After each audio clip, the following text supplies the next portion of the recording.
High guys, welcome to my channel मामी भाजी blog. तर आज आहे गौरी विसर्जन. इथे पूजा वगैरे झालेली आहे, बघू शकता तुम्ही. तर आता गौरीची पूजा वगैरे झालेली आहे. थोड्या वेळात आम्ही त्याचं विसर्जन करणार आहे. तर आता इथे काला वगैरे करण्याची तयारी सुरू आहे. आईने इथे चणा डाळ भिजत टाकलेली होती. छान अशा या लाह्या आहेत. पोहे वगैरे टाकून आता आम्ही काला करणार आहेत.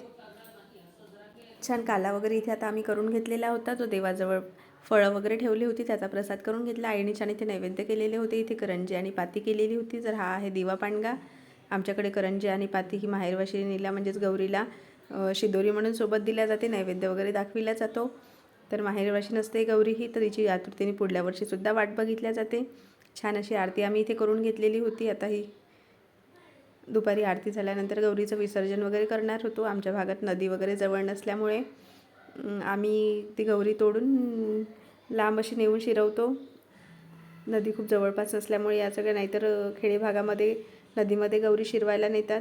इथे छान फोटो सेशन वगैरे आम्ही करून घेतलेलं होतं. आरती वगैरे झाल्यानंतर तर जी गौरी आहे ती गौरी अशी तोडून केसांमध्ये लावल्या जाते. आमच्या भागामध्ये लावतात. तुमच्या इकडे कसं काय करतात ते कमेंटमध्ये सांगा. तर इथे छान आईच्या केसांमध्ये मी ही गौरी लावून दिलेली होती. मला या सगळ्या गोष्टी लहानपणापासून बऱ्याच आवडतात. मी बघून होते. आईनेसुद्धा माझ्या वेणीमध्ये गौरी ही तोडून लावून दिलेली होती. तर आता ही सगळी गौरी तोडून पूर्ण शिरवण्यासाठी आई एका पॉलिथिनमध्ये काढत होती. नदी असती तर आम्ही तिथे घेऊन गेलो असतो. अशा प्रकारे आमच्या भागामध्ये गौरीचं पूजन विसर्जन वगैरे केल्या जाते. तुमच्या भागात कसं काय करतात ते कमेंटमध्ये सांगा. व्हिडिओ आवडल्यास व्हिडिओला लाईक करा. नवीन असाल तर चॅनलवर सबस्क्राईब करा. पुन्हा असेच व्हिडिओ नवनवीन बघत राहा. तोपर्यंत बाय.